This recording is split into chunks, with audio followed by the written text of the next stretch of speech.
আসসালামু আলাইকুম। আমাদের মধ্যে যারা অনেক আগে থেকেই ইউটিউব চ্যানেল নিয়ে কাজ করছি, তাদের কাছে ভিডিও কিউর ওল্ড ভার্সনটা শুধু একটা টুল না, এটা একটা আবেগ বলা যেতে পারে। এখন আর চাইলেই Chrome এক্সটেনশন থেকে ভিডিও কিউর ওল্ড ভার্সনটা ডাউনলোড করা যায় না। এটার জন্য দরকার হয় আলাদা ফাইল এবং সঠিক সেটআপ প্রসেস। তো আজকের এই ভিডিওতে আমি আপনাদের দেখাবো কিভাবে ভিডিও কিউর ওল্ড ভার্সনটা ডাউনলোড করবেন, কিভাবে সেটা ইনস্টল করবেন এবং পুরোপুরি কাজ করার মতো করে সেটআপ করবেন। আপনি যদি একজন ইউটিউব এসইও এক্সপার্ট হন বা ইউটিউব নিয়ে সিরিয়াসলি কাজ করেন, তাহলে এই ভিডিওটা শেষ পর্যন্ত অবশ্যই দেখবেন এবং চ্যানেলটা অবশ্যই সাবস্ক্রাইব করে রাখবেন এরকমের আরও ভিডিও পাওয়ার জন্য। তো চলুন শুরু করা যাক। প্রথমেই আমরা দেখব কিভাবে এটা ডাউনলোড করবেন। তো এটা ডাউনলোড করার জন্য আমি আপনাদের কাছে একটা গুগল ড্রাইভের লিঙ্ক দিব, সেখান থেকে আপনি ডাউনলোড করে রাখবেন। তো আমি দেখাচ্ছি কিভাবে আপনি ডাউনলোড করবেন।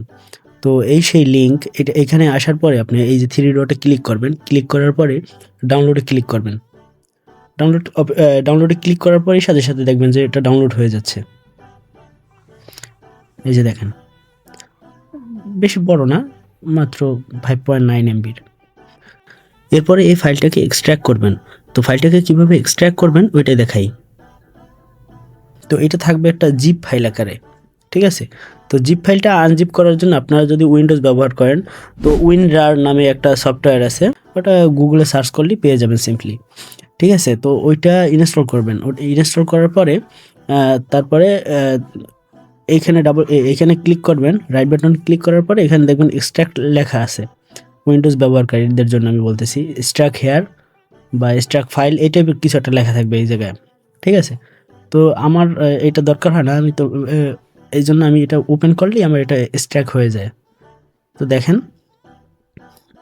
এরকম একটা ফাইল পাবেন আপনি যদি আপনি সঠিকভাবে এক্সট্রাক্ট করেন, ঠিক আছে? তো এক্সট্রাক্ট করার পরে যেটা করবেন, আপনার গুগল ক্রোমে আসবেন। আসার পরে এখানে 3 ডটে ক্লিক করবেন। 3 ডটে ক্লিক করার পরে এক্সটেনশন নামে যে অপশনটা আছে, এখানে ক্লিক করবেন। ক্লিক করার পরে এখান থেকে ম্যানেজ এক্সটেনশন, এটার উপর ক্লিক করে দিবেন। এটার উপর ক্লিক করে দেওয়ার পরে এইখানে দেখবেন যে ডেভেলপার মোড, এটা যদি অফ থাকে তাহলে এটা অন করে দিবেন।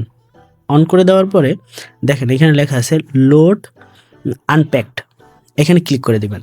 এখানে ক্লিক করে দেওয়ার পরে আপনার যে ফাইলের ভিতরে আপনি যেটা এক্সট্রাক্ট করে রাখবেন, ওই যে ভিডিওর ওল্ড ভার্সনটা, ওইটাকে আপনি দেখিয়ে দেবেন কিভাবে। এইখানে আমি এটা সিলেক্ট করার পরে এখানে যে সিলেক্ট আছে, এখানে সিম্পলি এটার উপর ক্লিক করে দিব। তো দেখেন ইনস্টল, আমার কিন্তু ইনস্টল সাকসেসফুল হয়ে গেছে। তো এইটা ইনস্টল করার পরে যদি আপনার কোনো সমস্যা হয়, মানে যদি ইরর দেখা যায় ইনস্টল করার পরে, তো কি করবেন আপনারা, এই সেম প্রসেসে আবার নতুন করে করবেন, ঠিক আছে? মানে সেম প্রসেসে আবার নতুন করে ইনস্টল করার চেষ্টা করবেন, তো হয়ে যাবে দেখবেন। তো দেখেন এই যে সেই কাঙ্ক্ষিত আগের মতো সব কিছু, social media engagement, SEO score. এটা এসইও স্কোরটা শো করতেছে না এই ভিডিওর জন্য। তো দেখেন একদম কিন্তু আগের মতো হয়ে গেছে। তো এই ছিল আজকের প্রসেস।